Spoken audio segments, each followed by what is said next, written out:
aí, dorameiros de plantão, tudo bem com vocês? A história começa com Parkia, que acaba de se casar com Jingu e está há poucos dias de dar à luz ao seu bebê. Ela era a mulher mais feliz do mundo, mas tudo muda repentinamente quando seu marido morre de forma inesperada. As investigações revelam que ele teria sido descoberto por desvio de fundos da empresa hoteleira onde trabalhava e, ao ser descoberto, teria decidido tirar a própria vida. No entanto, Parkia não acredita nessa versão, pois um dia antes de sua morte, seu esposo havia ligado para ela, dizendo que estava em uma viagem de negócios. Após o funeral, Parkia decide ir a Seul para falar com o presidente da empresa onde seu marido trabalhava, o Grupo Gusion. Entretanto, em Seul, a nora do presidente expulsa Parkia do local. Pouco depois, Parkia começa a sentir fortes dores e é ajudada por algumas pessoas que a levam até a pousada Nakvon. A dona da pousada, a senhora Book, auxilia Parkia durante o parto. Em paralelo, está Aijon, o neto do presidente, que acaba de retornar do exterior. Ele havia visto quando Parkia foi levada pelos seguranças. Ao notar sua barriga, pensou que ela tinha algum tipo de relacionamento com seu avô. Certo dia, ele a vê novamente, mas desta vez ela já não estava mais grávida, o que o leva a segui-la e exigir que ela lhe mostre a barriga. Confusa e assustada, Parkia acredita que ele é um perseguidor e o agride. Depois desse incidente, Parkia decide permanecer na pousada para descobrir a verdade sobre a morte de seu marido. Na pousada, vivem várias pessoas, incluindo Ponki, Euji, o Sr. Choi, o casal Menho e Jeonhee, e finalmente Woojai. Todos eles ajudam a cuidar de seu bebê, Yeonmu, especialmente Woojai. Mais uma vez, Aijon encontra Parkia, e desta vez, ela está com o bebê nos braços. Curioso, ele pergunta quem é o pai da criança. Nesse momento, Woojai aparece e exige que Aijon se afaste de Parkia, também acreditando que ele seja um perseguidor. Após esse confronto, Parkia retorna à empresa, mas é impedida de entrar. É então que Aijon chega, e ela ameaça denunciá-la por tê-la seguido. No entanto, a secretária de Aijon revela que ele é o diretor executivo da empresa, o que faz com que Parkia se desculpe imediatamente e peça para falar com o presidente. A conversa é interrompida pela mãe de Aijon, que pede para falar com Parkia em particular. Aijon, ouvindo a conversa entre as duas, descobre o que aconteceu com o esposo de Parkia e decide intervir, oferecendo ajuda a Parkia. Finalmente, ela conhece o presidente Na, que, apesar de saber que a verdadeira responsável pelo desvio de fundos era In-Seul, afirma que eles não têm nada a ver com a morte de seu marido, e que ela deveria se sentir agradecida por não estar sendo processada. Diante disso, Parkia se dirige à polícia para pedir a reabertura do caso de seu marido, mas é nesse momento que ela recebe uma carta escrita pelo próprio Jingu, na qual ele confessava ter roubado o dinheiro da empresa e, ao ser descoberto, decidiu acabar com a própria vida. Reconhecendo a letra de seu marido, Parkia não consegue conter as lágrimas e decide deixar a pousada, pois já não vê mais sentido em continuar lá. No entanto, tudo muda quando ela recebe uma carta anônima dizendo que seu marido não tirou a própria vida. Essa carta foi enviada por ninguém menos que Woojai, que esteve com Jingu na noite em que ele morreu. Na verdade, Jingu estava envolvido na desvio de fundos da empresa, mas só o fez porque não tinha outra escolha, e seu chefe lhe disse para se esconder em um pequeno armazém até que preparasse tudo para que ele pudesse deixar o país. Quando Woojai estava com sua namorada Airi, que também é neta do presidente Na, eles tentavam se esconder de um homem que havia sido enviado pela mãe dela. Decidiram então entrar em um armazém. Os três ficaram surpresos ao se verem e começaram a se enfrentar porque Jingu pensava que eles eram ladrões, enquanto Woojai acreditava que Jingu era o homem que os estava perseguindo. No meio disso, uma vela caiu, provocando um incêndio. Todos precisaram sair imediatamente, mas Jingu se recusava a ir sem sua maleta. Por isso, apenas Woojai e Airi conseguiram sair. Quando Woojai descobriu que Parkia era sua esposa, sentiu-se muito culpado e decidiu terminar com Airi. Como ela não conseguia aceitar isso, pediu que voltassem, prometendo dar dinheiro a Parkia como compensação pelo que aconteceu. No entanto, ao entregar o dinheiro, Parkia recusou, confirmando que a empresa realmente teve algo a ver com a morte de seu marido. Ela conseguiu o emprego de faxineira na academia da empresa e acabou encontrando Aijon, que ficou incomodado com sua presença e a fez ser demitida. Isso não a impediu, e ela conseguiu outro emprego, dessa vez limpando a quadra de tênis, que também fazia parte da empresa. Durante o trabalho, acidentalmente acertou Aijon com uma bola. Ele a reconheceu e perguntou por que ela continuava aparecendo na frente dele. Ela respondeu que isso não importava, nem que ele fosse o filho do presidente. Aijon então revelou que não era o filho, mas sim o neto, deixando-a surpresa. De repente, ela recebeu uma ligação de uma colega de trabalho de seu marido, informando que havia chegado um berço que ele tinha pedido para seu filho e que ela precisava ir a Amiens para buscá-lo. Já quando foi pegar o berço, ela ouviu Aijon pedindo um motorista motorista para levá-lo de volta a Seul, pois estava resfriado. Então, ela se ofereceu para levá-lo. No entanto, ao invés de levá-lo para casa, ela o levou para uma pousada, o que fez com que ele dissesse que nunca mais queria vê-la. Mas isso não seria possível, pois Do-hye, a outra neta do presidente Na, contratou Park-ya como sua secretária, pois precisava dela para acabar com In-sol. Se tudo corresse como planejado, sua filha Ai-hee se tornaria a futura presidente da empresa. Park-ya aceitou o trabalho e foi imediatamente à clínica para vacinar seu bebê, onde também estava Ai-jon, porque seu resfriado ainda não havia passado. Sentindo uma forte dor de barriga, ela deixou seu filho com Yu enquanto ia ao banheiro. Quando chegou a vez do bebê, tudo se complicou porque Ai-jon não permitiu que o vacinassem, alegando que o bebê ainda era muito pequeno. Mas, felizmente, Park-ya retornou a tempo de cuidar disso. Ao sair da clínica, Ai-jon se ofereceu para levá-la para casa, mas se arrependeu depois que o bebê sujou as fraldas em seu carro. Park-ya começa a trabalhar oficialmente, surpreendendo a todos, inclusive Ai-jon. Quando ele a vê discutindo com sua prima, acaba repreendendo-a. Ele nota que seu nariz está sangrando, então limpa o sangue com seu lenço. No entanto, ao cruzarem olhares, ele fica tão nervoso que se afasta rapidamente. De repente, Park-ya recebe uma mensagem da colega de seu marido, contendo uma foto de Byung-Eun-ji, o chefe de Jingu. A colega menciona que Byung-Eun-ji deve saber o que aconteceu. Por sorte, ela o encontra na galeria de In-sol. No entanto, ele foge e, acidentalmente, acaba atropelando-a com seu carro. Vendo-a caída no chão, corre até ela para ajudá-la a recuperar os sentidos. Ao despertar, Park-ya vai procurar In-sol para lhe dizer que viu Byung-Eun-ji, mas ela nega, afirmando que não tem nenhuma ligação com ele. Mais tarde, Do-hye informa que conseguiu a localização de Byung-Eun-ji. Park-ya, então, apressa-se e parte para Amil, onde acredita que irá encontrá-lo. Ao vê-lo, ele foge novamente, e ela o persegue, mas acaba perdendo de vista. Decidida, Park-ya entra na casa dele para esperá-lo, mas acaba sendo levada pela polícia por invasão de propriedade. Coincidentemente, Ai-jon também estava no local e, ao vê-la, finge que não a conhece, afastando-se rapidamente. Enquanto estava com alguns colegas, eles comentam que a mãe de Ai-jon conhecia Byung-Eun-ji. Ao ouvir isso, Ai-jon imediatamente se dirige à delegacia e tira Park-ya da prisão, levando-a para a casa de Byung-Eun-ji. No entanto, uma vizinha informa que ele acabou de sair com todas as suas coisas. Apesar disso, Park-ya se recusa a ir embora. Mas, como começou a chover, Ai-jon sugere que voltem para Seul, prometendo ajudá-la a encontrar Byung-Eun-ji. Durante a viagem de volta, Ai-jon nota que Park-ya adormeceu e, ao tentar acomodá-la no assento, eles se beijam acidentalmente. Ai-jon tenta explicar que foi um mal-entendido, mas Park-ya, calmamente, diz que não há problema, pois não foi nada demais, deixando-o surpreso. A partir desse momento, Ai-jon começa a agir de forma estranha e Park-ya o tranquiliza, dizendo que ele não precisa se preocupar, pois ele não é o tipo dela. Isso o deixa bastante indignado. Certa noite, In-sol, cansada da presença de Park-ya, prepara uma armadilha para ela. In-sol pede a Park-ya que entregue uma pintura e, em seguida, a acusa de roubo. No entanto, o plano falha, pois o filho de In-sol informa aos policiais que pediu a Park-ya que trouxesse a pintura. Ele sabe que sua mãe está escondendo algo, então consegue uma maneira de trazê-la à tona. Porém, In-sol já havia previsto isso e, junto com Byung-Eun-ji, inventam uma série de mentiras para se livrarem da situação, mas Park-ya não acredita neles. Após esse incidente, Ai-jon se depara com sua ex-namorada, que, acompanhada de seu novo namorado, anuncia que irá se casar. Ai-jon, não querendo ficar para trás, afirma que também tem uma namorada e, mais ainda, convida-os para jantar para que a conheçam. Desesperado, ele pede a Park-ya que finja ser sua namorada e, como ela não se opõe, Ai-jon a leva para um salão de beleza. Quando ela aparece deslumbrante, ele fica completamente impressionado. Já no jantar, sua ex começa a falar sobre o quão fácil foi esquecer Ai-jon, o que irrita tanto Park-ya que ela decide fingir náuseas, sugerindo estar grávida. Essa atitude deixa a ex-namorada e o atual companheiro dela completamente chocados. O jantar chega ao fim, e eles se preparam para ir embora. Antes de se despedirem, Park-ya comenta com Park-ya que ele é muito superior a qualquer outro homem, o que o deixa extremamente contente. Nesse momento, Woo-jae aparece e, juntos, esclarecem o mal-entendido sobre ele ser um suposto perseguidor. Enquanto se afastam, Ai-jon os observa sorrindo e sente uma pontada de ciúmes. Na manhã seguinte, Park-ya conversa com sua chefe, dizendo que precisa entrar na boca do lobo para descobrir mais sobre a morte de seu marido. Como resposta, Do-hye consegue arranjar um emprego para ela como assistente na galeria de In-sol. Mais tarde, durante um jantar com suas colegas de trabalho, elas começam a falar mal de seu falecido marido. Já bastante embriagada, Park-ya perde o controle e as agride, acabando no chão. Ai-jon a vê naquela situação e rapidamente a leva para a pousada. empolgada. No entanto, ele fica visivelmente incomodado ao ver Woljaya carregá-la até lá. No dia seguinte, Aijon oferece mel a Parkia para ajudá-la a lidar com a ressaca. Na hora do almoço, ele a convida para comer algo juntos, e ela aceita. Vendo-o feliz, ela comenta que, apesar de parecer frio por fora, ele é, na verdade, uma pessoa muito boa. Com a chegada do Natal, Aijon tem uma ideia e chama Parkia para ir ao trabalho, mesmo sendo seu dia de folga. Sem escolha, ela acaba aceitando e leva Yoolmo junto. Quando chegam, um Papai Noel se aproxima, sugerindo que Parkia tire um papelzinho que poderia lhe render um prêmio. Ela faz isso e descobre que ganhou um carrinho de bebê, que a deixa muito feliz, já que estava precisando de um. No entanto, logo surge Aijon. Tudo foi, na verdade, planejado por ele. Após isso, eles saem para dar um passeio com o carrinho e depois vão comer. Observando o carinho de Aijon com Yoolmo, Parkia o aconselha a se apressar e casar, para que possa ter seu próprio filho. No entanto, Aijon responde que isso não é da conta dela. Nesse instante, um funcionário pede para tirar uma foto da linda família. Apesar de Parkia inicialmente recusar, pois não são realmente uma família, acabam aceitando e tiram a foto. Ao se despedirem, Woljaya aparece, trazendo também um carrinho de bebê para Yoolmo, que fica tão inquieto que liga para perguntar qual dos carrinhos ela prefere. Ele se sente aliviado ao ouvir que ela escolheu o que ganhou no sorteio. Devido ao trabalho, Aijon precisa fazer uma viagem de negócios.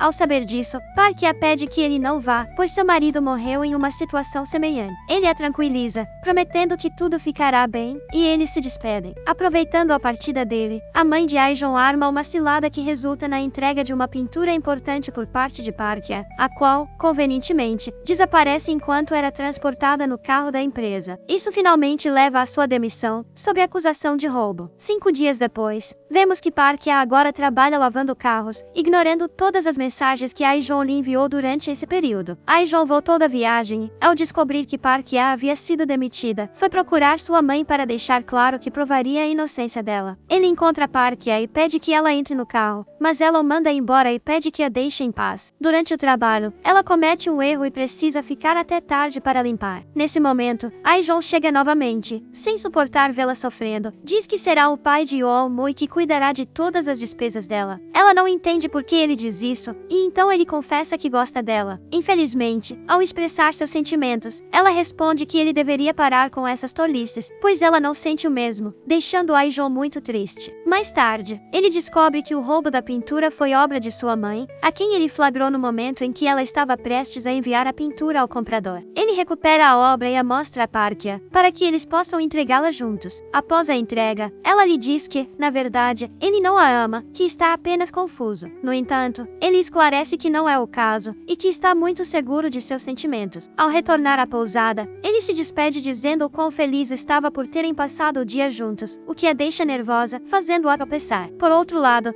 Woljaya e Ai estavam até mesmo pensando em se casar em segredo, pois ela havia feito a proposta. Parkia descobre um convite de seu esposo para assistir a uma galeria junto com In-soo e Byung-ji, confirmando que eles sabem toda a verdade. Assim, quando Aijon vai vê-la, ela diz que não quer mais aceitar a ajuda dele, pois ele é filho da mulher que levou seu esposo à morte. Embora isso não seja verdade, pois na realidade, ela não quer envolvê-la em problemas com o avô e a mãe dele, já que, alguns dias atrás, In-soo a agrediu, exigindo que ela se afastasse de seu filho para não arruinar o futuro dele. Aijon estava prestes a sair do trabalho quando Ai lhe contou que sua mãe havia agredido Parkia. Então, ele se apressa e a procura para se desculpar em nome dela, mas Parkia diz que entende porque sua mãe a agrediu e pede que, por favor, ele pare de procurá-la. No entanto, ele se recusa, pois sabe que ela está mentindo, e vai exigir que sua mãe deixe Parkia em paz, já que é ele quem está apaixonado por ela. Certa vez, o casal Min-ho e Jeon-hye ficou responsável pelo cuidado de Yoolmo, e enquanto estavam no supermercado, fazendo fila para um sorteio de eletrodomésticos, acabaram esquecendo o bebê. Parkia, ao descobrir isso, juntamente com Aijon, eles perguntam a Jeon-hye onde ela o perdeu, mas ela não se lembra. Aijon percebe que ela tem um ticket de supermercado, então ambos se dirigem até lá. Parkia estava tão desesperada que não viu um carro se aproximando, mas foi salva por Aijon, que acabou sendo atingido na cabeça. Após encontrar seu filho, ela acompanha Aijon ao hospital, onde informam que ele está bem. Como recompensa por ajudá-la, ele pede que ela o leve para comer algo, o que ela aceita de prontidão. Surgem notícias de que o diploma que Aijon obteve em Harvard é falso, algo que ele admite após ser confrontado por seu avô. Ao tentar contar isso para Parkia, ela diz que não importa, pois sabe que ele deve ter tido seus motivos para fazer isso. Ele a abraça, abraça, agradecendo pela confiança, e confessa que, enquanto estudava, seu melhor amigo morreu tentando salvá-lo. Devido a isso, Aijon perdeu as forças para continuar e, por não querer decepcionar sua família, teve que falsificar seu diploma. Parkia se desculpa por ter sido tão dura com ele, e então, segura suas mãos para acalmá-la. Enquanto isso, todos na pousada encontram uma mala cheia de dinheiro que pertence ao Sr. Choi, que conta que sua verdadeira mala foi trocada por aquela. Woo-jae encontra um passaporte na mala e vê que o dono é Jin-gu. Ele mostra a todos, incluindo Parkia, e confessa tudo o que aconteceu na noite do acidente. Ao ouvir isso, Parkia se sente decepcionada por ele ter escondido a verdade. Os outros não sabem como a troca de malas aconteceu, mas então todos percebem que naquela noite também estavam na área do acidente e que o carro de Manho poderia ter gravado o que aconteceu. Eles confirmam isso ao verem o vídeo, onde o homem aparece com a mala. O Sr. Choi o reconhece e se lembra de que colidiu com ele quando estava indo ao banheiro, local onde suas malas foram trocadas. Todos decidem ir atrás desse homem e, ao capturá-lo, ele conta que foi contratado para levar Jin-gu em seu barco. Ele viu o incêndio e entrou para verificar se havia alguém preso, mas ao notar que Jin-gu já estava morto, pegou a mala e saiu. Parkia não sabe o que fazer agora que tudo foi revelado, mas ao ouvir que Woo-jae estava prestes a se entregar à polícia, ela o impede, dizendo que ele não é culpado de nada e que não quer que ele a deixe, pois o considera como um irmão. Quanto a Aijon, ele recebeu outra chance de seu avô, que lhe disse que deveria voltar aos Estados Unidos para terminar seus estudos.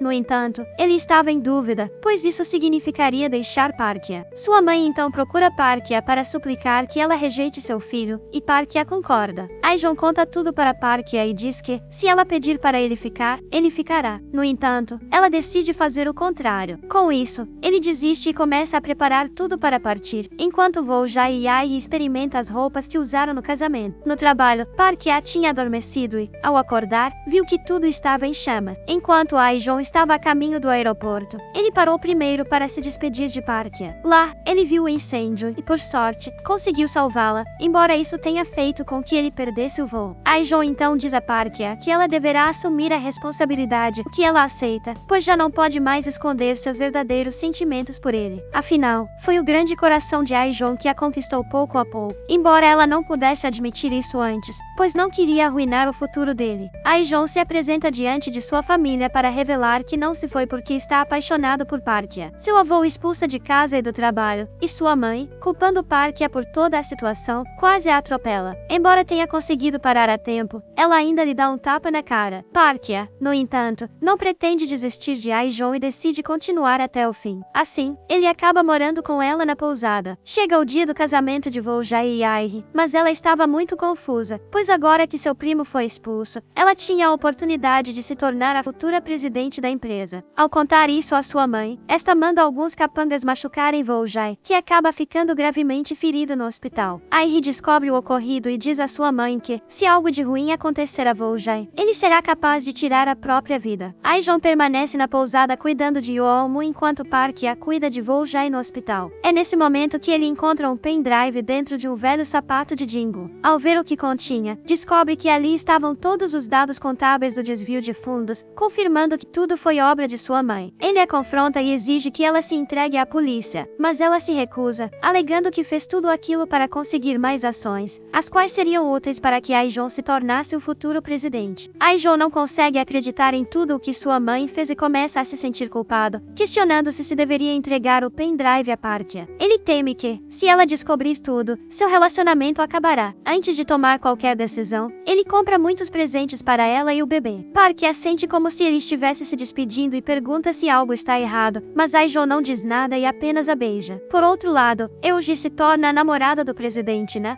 Já que se apaixonou por ela à primeira vista. Quando começaram a morar juntos em sua mansão, ele a pediu em casamento, o que ela aceitou, pois sempre sonhou com uma vida de luxo. Além disso, ao lado dele, ela se sentia segura. Depois de muito refletir, In-soo escreve uma carta de despedida e liga para Parkia, pedindo que cuide de seu filho. Parkia não entende o motivo do pedido e, preocupada, liga para Eugene para verificar se In-soo está bem. Ao chegar, Eugene percebe que In-soo tomou muitas pílulas para tentar tirar a própria vida. Rapidamente, eles a levam ao hospital, conseguindo salvá-la. Ao saber que foi Parkia quem a salvou, In-soo pede perdão e confessa tudo o que fez. Parkia, no entanto, apenas responde que irá processá-la, pois Aijon já havia lhe dado o pendrive. Apesar disso, não foi necessário, pois a própria In-soo se entrega à polícia polícia, sendo presa junto com Do-hee, que também foi responsável pelo que aconteceu a Woo-jae. Isso causa grandes problemas para a empresa, e a situação se agrava ainda mais quando o presidente descobre que a empresa com a qual se uniu pertence ao Sr. Choi, que manteve seu trabalho em segredo, esperando o momento certo para fazer com que ele implore perdão à Sra. Book por ter roubado dinheiro da pousada há 50 anos. O presidente não estava tão ocupado com os problemas de sua empresa que negligenciou seus planos de casamento com Eugene, o que fez com que ela percebesse que o amor era mais importante que o dinheiro. Assim como Pong, ambos gostavam um do outro, mas nunca disseram nada devido ao seu interesse pelo dinheiro. Por isso, no final, Eugene decidiu deixar tudo e voltar com Pong para a pousada. Voltando aos protagonistas, Park-hye descobre que In-soo está presa. Ela pensou que isso a faria se sentir melhor, mas não foi assim. Quando Ai-jong entregou o pendrive a ela, ele se despediu dela, pois a culpa que sentia não permitia que continuasse ao seu lado, o que a deixou deprimida, já que não esperava que acabaria amando-o tanto. Woo-jae recebeu alta do hospital, apesar de ter tentado rejeitar e esquecer Ai-hee, simplesmente não conseguiu, pois continuava a amá-la. Ambos visitam Do-hee na prisão, e finalmente ela reflete e aceita o relacionamento deles. Byung-ji descobre que In-soo está detida e, como ele já estava sendo procurado, enlouquece e busca se vingar de Park-hye. Ele estava prestes a atropelá-la, mas Ai-jong empurra ela e acaba ficando gravemente ferido. Imediatamente, ele foi levado ao hospital, onde precisou ser submetido a uma cirurgia, que foi bem sucedida. Agora, só faltava ele despertar. In-soo foi libertada e a primeira coisa que fez foi ver seu filho depois de saber do acidente, agradecendo a Park-hye por estar ao lado dele. O presidente vai à pousada e se desculpa com a Sra. Bak pelo que fez há anos, dizendo que renunciaria ao seu cargo na empresa, o que faz com que ela aceite suas desculpas. Ai-jong desperta, mas não diz nada, o que assusta Park-hye, e pensa que ele a esqueceu, mas ele diz que isso jamais poderia acontecer e a beija. De repente, todos da pousada são chamados para ir à empresa Goseon, onde descobrem que o Sr. Choi é o novo presidente. Ele os chamou para oferecer a todos um emprego na empresa, e depois foi pedir a Sra. Book em casamento, por quem sempre foi apaixonado, e ela aceita. 2 meses depois, vemos que já estão casados, assim como Pong e Eugene, que está grávida. Do-hee já está livre e se tornou uma pessoa melhor, assim como In-soo, que junto ao Sr. Choi e Book, começam a falar sobre seus planos para que Ai-jong e Park-hye consigam se casar. Woo-jae e Ai-hee finalmente se casaram. Ai-jong abriu sua própria empresa, que é um grande sucesso, enquanto Park-hye retoma seus estudos. Agora que tudo está bem, ambos podem ser plenamente felizes, encerrando assim a história. E assim termina o resumo do dorama Never Twice.